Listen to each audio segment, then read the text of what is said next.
بسم الله الرحمن الرحيم وبه نستعين والصلاة والسلام على رسوله الأمين أما بعد فأعوذ بالله من الشيطان الرجيم بسم الله الرحمن الرحيم أولا يرون أنهم يفتنون في كل عام مرة ومرتين ثم لا يتوبون ولا هم يذكرون.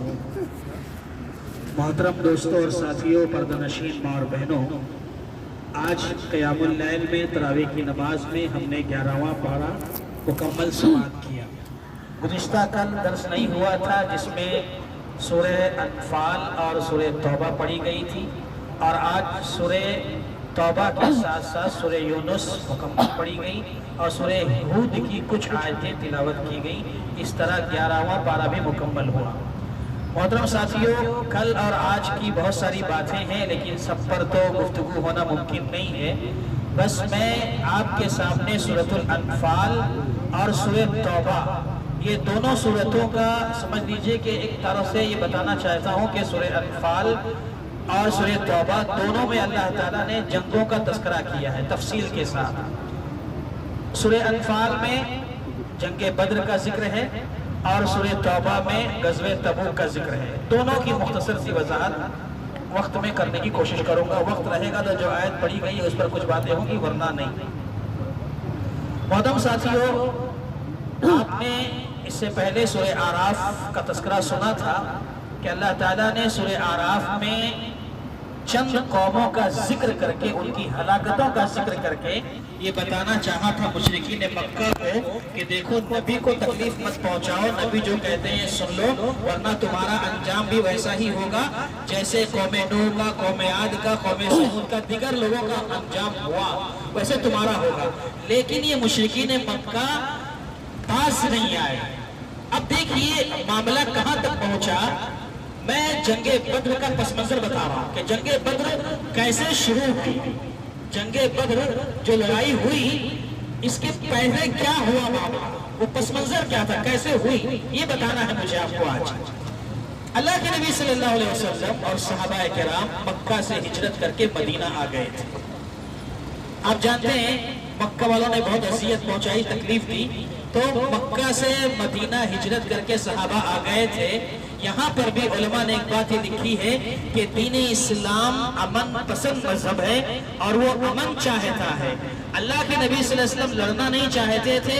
صحابہ اکرام نے بہت ساری قربانیاں دی اور مکہ چھوڑ کر اپنا گھر بار، رشتہ دار، دوست و احباب، مال، ساری چیزیں چھوڑ کر کے سب مکہ سے مدینہ ہجرت کر گئے، اس لیے کہ وہ لڑائی جھگڑا نہیں چاہتے تھے، امن چاہتے تھے. تو اسلام یہ ایسا مذہب ہے، دنیا والوں کو سمجھانا چاہیے، دنیا والوں کو یہ بتانا چاہیے کہ اٹھا کر پڑھو قرآن، پڑھو سورہ انفال، سورہ توبہ، سورہ اعراف، اور اس کے پس منظر کیا ہے، جنگوں کے جو حالات ہیں وہ کس پس منظر میں لڑی گئی ہے اور اس کے پیچھے اسباب کیا تھے. اسلام مرنے مارنے کی بات نہیں کرتا، اس میں اسلام لڑنے لڑانے کی بات نہیں کرتا، اسلام قتل کرنے اور قتل ہونے کی بات نہیں کرتا. اسلام بات کرتا ہے سکون سے جیو اور دوسروں کو جینے دو. یہ اسلام امن کا پیغمبر ہے. بہرکیف مکہ سے مدینہ ہجرت کر کے جب صحابہ کرام آ گئے تو یہ مکہ والے ابھی بھی چین سے نہیں بیٹھے ہیں. یہ کسی نہ کسی طریقے سے چاہتے یہ ہیں کہ مسلمانوں کو ختم کیا جائے. تو یاد رکھو اس بات کو، جب جب لوگوں نے کوشش کی ہے مسلمانوں کو ختم کرنے کی، کایا پلٹ ہو گئی ہے. مشرکین نے بہت ستایا. اب یہاں دیکھیے جنگ بدر کا جو پس منظر ہو رہا ہے، اللہ کے نبی کی مرضی کچھ اور ہے، اللہ کا منشا کچھ اور ہے. اب یہاں سمجھ میں آئے گا آپ کو. اللہ کے نبی صلی اللہ علیہ وسلم ہجرت کر کے مدینہ آ گئے. مکہ والے ابھی بھی چاہتے ہیں کہ کیسے بھی ختم کیا جائے، صفایا کیا جائے. تو یہ مکہ میں رہ کر، مدینہ 500 کلومیٹر کا فاصلہ ہے. آج تو 5 گھنٹے میں پہنچ جاتے ہو نا آسانی سے، اس وقت بہت لمبا سفر تھا وہ 500 کلومیٹر کا سفر. اب یہ مکہ میں رہتے ہوئے مدینہ کے جو یہودی تھے اور وہاں جو منافقین وجود میں آئے تھے، ان دونوں سے مکہ والوں نے رابطہ کیا اور مل ملا کر کوشش یہ کر رہے تھے کسی طریقے سے مسلمانوں کو ختم کر دیا جائے. یہ سازش میں لگے ہوئے تھے. اسی دوران مکہ سے مدینہ جانے کے بعد اسی دوران کچھ صحابہ کرام مکہ آئے تھے کسی کام سے، کسی غرض سے. تو یہ مشرکین مکہ ان صحابہ کرام کو بھی اذیت دیے. حرم کا بھی خیال نہیں کیا انہوں نے، خانہ کعبہ حرم کا بھی خیال نہیں کیا. بہت تکلیف دی صحابہ کرام کو. تو صحابہ کرام نے وہاں بلکہ یہ بھی کہا اگر تم ہمیں تکلیف پہنچاؤ گے تو یاد رکھو تمہارا جو تجارتی قافلہ ملک شام سے آتا ہے مدینہ ہو کر گزرتا ہے، ہم راستے میں تمہارا مال روک لیں گے، ہم تم کو آنے نہیں. اس طرح کی دھمکی دی تھی صحابہ کرام نے. لیکن ان لوگوں نے، مکہ والوں نے نہیں مانا. کہا کہ نہیں، ہم پورے مکہ کے لوگ مل کر کے ہر گھر سے پیسے اکٹھا کریں گے، مال اکٹھا کریں گے اور اس کا بزنس کریں گے، اور جو منافع آئے گا سارے پیسے اکٹھا کر کے ہم باہر سے مال منگائیں گے، اوزار منگائیں گے اور اس کے ذریعے تم سب کو ختم کریں گے. اب یہ ان کی پلاننگ چل رہی ہے. اب یہاں پر اللہ کے نبی محمد رسول اللہ صلی اللہ علیہ وسلم کو بھی پتا چل رہا ہے. نبی صلی اللہ علیہ وسلم بھی بہت ماہر تھے، آپ کے بھی جاسوس پھیلے ہوئے تھے چاروں طرف نبی صلی اللہ علیہ وسلم کے. اور اطلاع ملی ہجرت کرنے کے بعد تقریباً 2 سال، جنگ بدر 2 ہجری میں ہوئی ہے اور اسی رمضان کے مہینے میں ہوئی ہے، 17 رمضان کو لڑی گئی ہے. تو اللہ کے نبی صلی اللہ علیہ وسلم کو اطلاع ملی کہ یہ مشرکین مکہ کا ساز و سامان ملک شام سے مکہ آ رہا ہے، اور یہ اس لیے آ رہا ہے کہ اس کے ذریعے مسلمانوں کا صفایا کیا جائے گا. اللہ کے نبی صلی اللہ علیہ وسلم جنگ لڑنا نہیں چاہتے تھے، تو اللہ کے نبی صلی اللہ علیہ وسلم نے پلاننگ یہ کی کہ ایسا کرتے ہیں کہ یہاں سے ہم چلتے ہیں اور وہ جو قافلہ آ رہا ہے اس پر حملہ کرتے ہیں. وہاں جو ساز و سامان، جو ہتھیار جو بھی لے کر آ رہے ہیں وہ ہم اپنے قبضے میں لے لیتے ہیں، لڑائی جھگڑا ختم ہو جائے گا. اللہ کے نبی صلی اللہ علیہ وسلم یہ سوچ کر کے 313 صحابہ کرام کو لے کر نکل رہے ہیں. کہاں کے لیے؟ وہ قافلے والوں کو گرفتار کرنے پکڑنے کے لیے. اللہ کے نبی یہ چاہ رہے ہیں لیکن اللہ کی مرضی کچھ اور ہے. اللہ کے نبی صلی اللہ علیہ وسلم یہاں سے نکلے ہیں اور پھر یہاں مشرکین اور کفار کے بھی جاسوس نے جا کے اطلاع دے دی کہ محمد صلی اللہ علیہ وسلم اپنے قافلے کو لے کر ہمارا جو مال آ رہا ہے اس کے پاس جا رہے ہیں. یہاں ابو سفیان نے جب یہ دیکھا تو فوراً لشکر لے کر تیار ہوا. 1000 کا لشکر اپنے اس کو بچانے کے لیے روانہ ہو گیا. اور جب یہ روانہ ہوا ابھی قافلہ کہیں اور ہے. بدر پہنچتے پہنچتے ہوا یہ اللہ کے نبی صلی اللہ علیہ وسلم کا سامنا 1000 لوگوں کے ساتھ ہو گیا. 1000 جو یہ لوگ آئے تھے ان کے ساتھ ہو گیا. اب یہاں پر جنگ بدر ہونی ہوگی. یہ معاملہ تھا. اللہ کے نبی صلی اللہ علیہ وسلم آئے تھے کسی اور کے لیے لیکن معاملہ ہو گیا کچھ اور. 1000 کی تعداد میں لوگ آ گئے. اب اللہ کے نبی صلی اللہ علیہ وسلم صحابہ کرام تیار نہیں تھے. پہلے سے 1000 لوگوں کے مقابلے کے لیے تیار نہیں تھے صحابہ کرام. وہ کچھ اور مقصد سے آ رہے تھے. لیکن اللہ کے نبی محمد رسول اللہ صلی اللہ علیہ وسلم نے دعائیں کی، رو رو کر دعا کی. سجدے میں گئے اللہ کے نبی اور ایسا روئے. ابو بکر کہتے ہیں کہ جس جگہ اللہ کے نبی صلی اللہ علیہ وسلم سجدے میں رو رہے تھے ایسا لگ رہا تھا کہ ابھی یہاں بارش ہوئی ہے اور آپ دعا کرتے جا رہے تھے اللہم ان تہلک هذه العصابہ لن تعبد بعد. اے اللہ اگر آج یہ مٹھی بھر جماعت یہ 313 اگر ہار گئے، اگر یہ شکست کھا گئے تو اللہ اس زمین پر قیامت کی صبح تک تجھے سجدہ کرنے والا کوئی نہیں رہے گا، تیری عبادت نہیں ہو پائے گی. اے اللہ حفاظت کر لینا. اللہ کے نبی صلی اللہ علیہ وسلم دعائیں کرتے رہے اور اللہ تبارک و تعالیٰ نے ایسا کیا کہ صحابہ کو اطمینان آ گیا، سکون آ گیا اور اللہ نے وہ پتھریلی زمین کی بارش برسائی. زمین نم ہو گئی، پیروں کے جمع دیے گئے، بہت سارے اہتمامات کیے گئے. اور پھر اس کے بعد جب یہ جنگ لڑی گئی آپ جانتے ہیں کہ صحابہ کرام کو اللہ تبارک و تعالیٰ نے کامیابی سے ہمکنار کیا. اور یہ ایسی جنگ تھی جو فیصلہ کن جنگ تھی، تاریخ ساز جنگ تھی. کیا مطلب یہ کہ آج کی جنگ میں جو جیتے گا مستقبل میں اسی کی تاریخ لکھی جائے گی. آج جو جیتا وہی آگے ہیرو بنے گا. اب جیتنا کس کو تھا؟ مسلمانوں کو تھا. یہ اللہ کی پلاننگ تھی. اللہ چاہتا یہی تھا کہ اب ہو گیا مشرکین کا، مکہ میں 13 سال ستائیں گے. نبی نہیں چاہتے لڑنا پھر بھی یہ بار بار لڑنا چاہ رہے ہیں. تو اللہ کی پلاننگ یہ ہوئی اب ان کی کمر ٹوٹنی چاہیے، اب ان کا خاتمہ ہونا چاہیے. اس لیے یہ سب اللہ تعالیٰ کا منصوبہ تھا. اس سے معلوم ہوتا ہے مسلمانوں کبھی گھبرانے کا نہیں، پریشان ہونے کا نہیں. اللہ تبارک و تعالیٰ اسلام کو اور مسلمان کو ضائع ہونے کبھی نہیں دے گا. اللہ حفاظت کیا ہے، حفاظت کر کے رہے گا۔ شرط یہ ہے کہ ہمارا ایمان، ہمارا توکل و یقین اس جیسا ہو جیسا صحابہ کرام کا تھا، یا کم سے کم کچھ حصہ تو ایسا ہو جائے۔ بہرکیف یہ جنگ بدر کا پس منظر رہا، اس طرح سے جنگ بدر لڑی گئی۔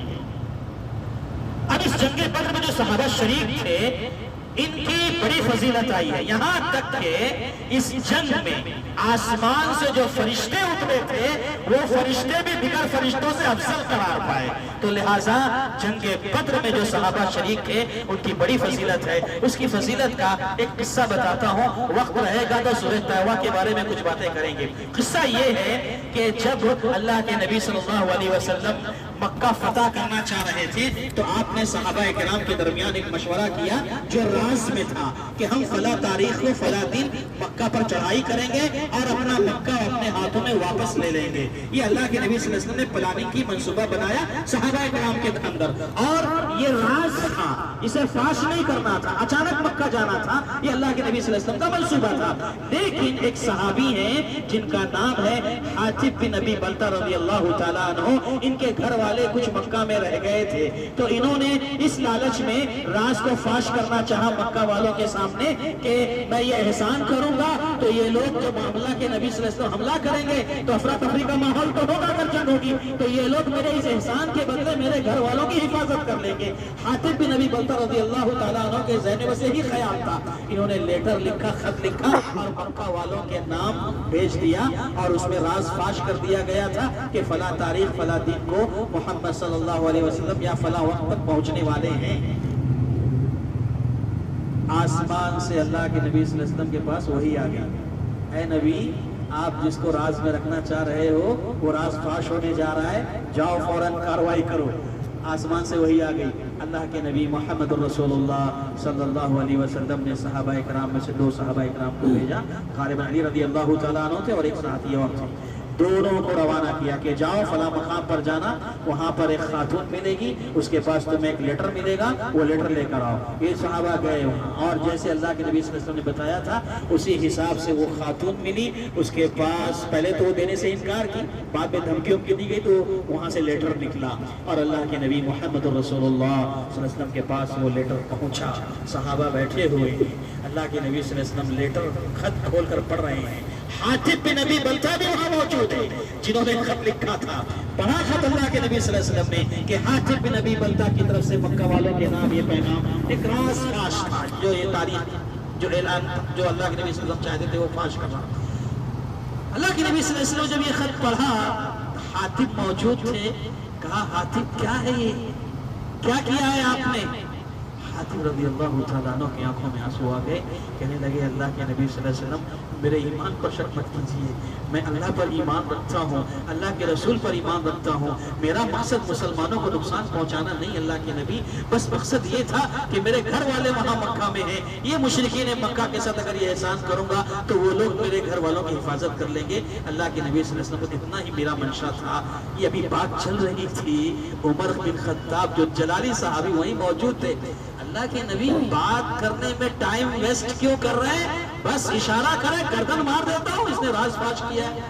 اس وقت اللہ کے نبی محمد رسول اللہ صلی اللہ علیہ وسلم نے عمر بن خطاب کو ڈانٹا، کہا عمر کیا کہہ رہے ہو، تمہیں پتا بھی ہے کیا کہہ رہے ہو، کس کے بارے میں کہہ رہے ہو؟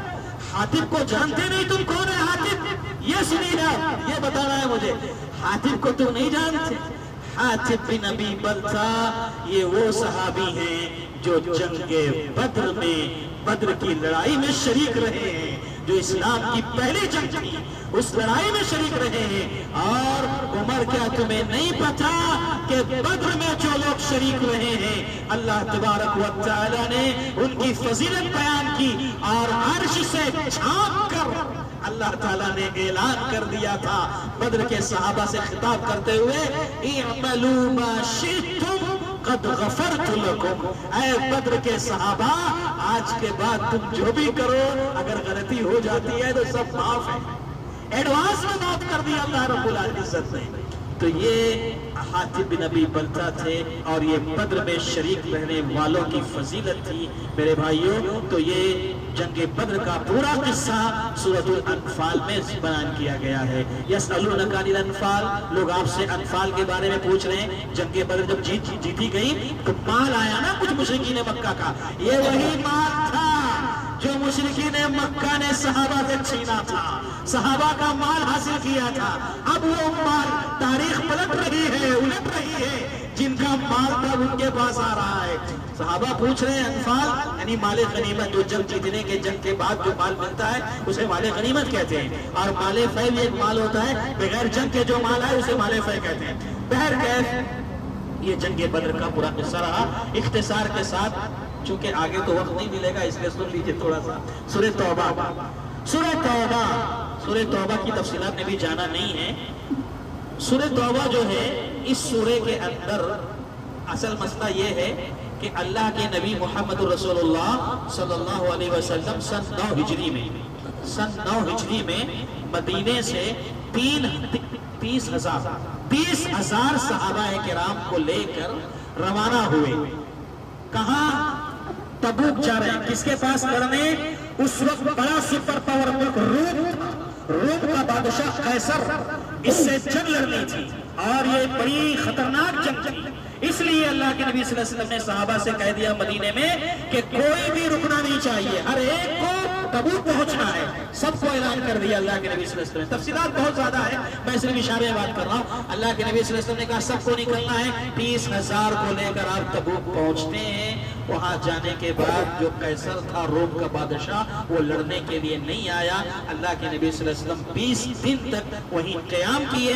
پھر اس کے بعد واپس آپ مدینہ آ گئے اور اس کا فائدہ یہ ہوا کہ قیصر کی ماتحتی میں جو چھوٹی چھوٹی ریاستیں تھیں، جو کچھ علاقے تھے، وہ لوگ اسلامی ریاست میں داخل ہو گئے. جزیہ دے کر ٹیکس دے کر اسلامی سلطنت میں آ گئے. یعنی اسلامی ریاست کا حلقہ بڑھتا چلا گیا. بہرکیف اس کے بعد کا جو قصہ ہے وہ بہت تفصیل طلب ہے. جو لوگ تبوک نہیں پہنچے تھے، خاص کر 3 صحابہ کعب بن مالک، ہلال ابن امیہ، مرارہ ابن ربیعہ، ان کی توبہ کیسے اللہ نے قبول کی. اب وقت نہیں ہے کہ میں وہ قصہ آپ کو سناؤں، ورنہ یہ بھی بڑا اذیتناک دردناک قصہ ہے. کیسے اللہ امتحان لیتا ہے، کیسے اللہ آزماتا ہے. صحابہ کو ایسے ہی نہیں خطاب مل گیا ہے رضی اللہ عنہم ورضوا عنہ کہ اللہ ان سے راضی ہو گیا اور یہ اللہ سے راضی ہو گئے. بڑی قربانیاں ہیں صحابہ کی، بڑی جد و جہد ہے صحابہ کی.